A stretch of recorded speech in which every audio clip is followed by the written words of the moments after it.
Deməli, B46 motordur, BMW C30'dur. Avtomobil neçənci ildir qardaş? 2019-cu il modeldir. B46 motordur. İndi bunlar haqqında məlumat verəcəm, paylaşacağım. Əsas xroniki problemləri nədir, nələr test sıradan çıxır, nədir. Bunların hamısının haqqında məlumat verəcəm. İndi bugünkü günün mövzumuz nədir? Bu qardaş avtomobil sahibi yaxınlaşdı bizim yanımıza.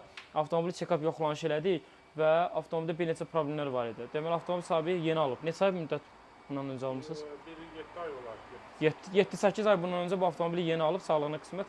Pis maşın deyil, yaxşı maşındır. Məsələ nədir? Əvvəlki avtomobil sahibi bu avtomobili 92 yanacaqla istifadə edib. Qardaş daimi 95-dən istifadə edir. Qaz buraxıb. Svets və kontaktı gördüyünüz kimi çox zəifləyib. Farsunqalar, yüksək təzə farsunqalar hamısı söküləcək. 4-ü də sistem də olacaq, yuyulacaq, adaptasiya olunacaq. Alışma yaşamları, svetsalar yenisinin əvəz olunacaq, orijinalı ilə.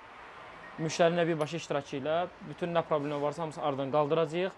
Bir də ən sonunda askı sistemini yoxlayacaq ki, askı sistemində nəsə problemi varsa, onu da inşallah qardaş yavaş-yavaş gətirər, düzəldərik, yoluna qoyarıq. Təşəkkürlər, izləmədə qalın. Sağ olun.